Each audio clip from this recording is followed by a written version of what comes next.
Au Togo, un projet de révision constitutionnelle est en étude à l'Assemblée nationale. Selon l'article 144 de la Constitution actuelle, l'initiative de la révision de la Constitution appartient concurremment au président de la République et à un cinquième au moins des députés composant l'Assemblée nationale. Que dit exactement ce projet de révision constitutionnelle? La nouvelle constitution en étude propose que le Togo fonctionne sous un régime parlementaire. Jusque-là, le pays est sous un régime présidentiel. Qu'est-ce que cela implique? Le président de la République ne sera donc plus élu au suffrage universel direct, mais par l'Assemblée nationale. Les députés, eux, seront issus du suffrage universel pour un mandat de 6 ans. Ces députés désigneront également un président du Conseil qui sera le chef du gouvernement. Le président de la République est élu pour un mandat de 7 ans contre 5 selon l'actuelle loi fondamentale du Togo.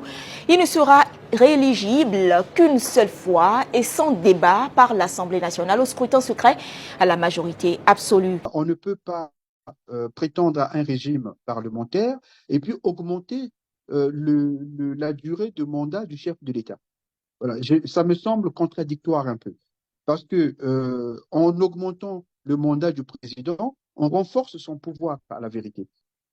Voilà, donc il convient de respecter la Constitution qui, pour l'instant, est encore en vigueur. À partir du moment où il y a une nouvelle Constitution qui est votée, cette nouvelle Constitution s'applique pour l'avenir. Voilà, ce n'est pas pour le passé. Voilà, cette nouvelle Constitution ne vient pas pour remettre les compteurs à zéro. Le chef de l'État disposera donc d'un pouvoir symbolique selon la nouvelle proposition de loi. Il représente une figure de ralliement pour tous les citoyens, une autorité morale. La population doit se saisir de ce comportement du régime en place. C'est totalement inadmissible. Bon, les gens pensent que c'est les partis politiques seuls. Non, les partis politiques sont concernés, mais c'est toute la population qui est concernée parce que la Constitution définit les règles qui régissent les rapports entre les citoyens et les institutions du pays.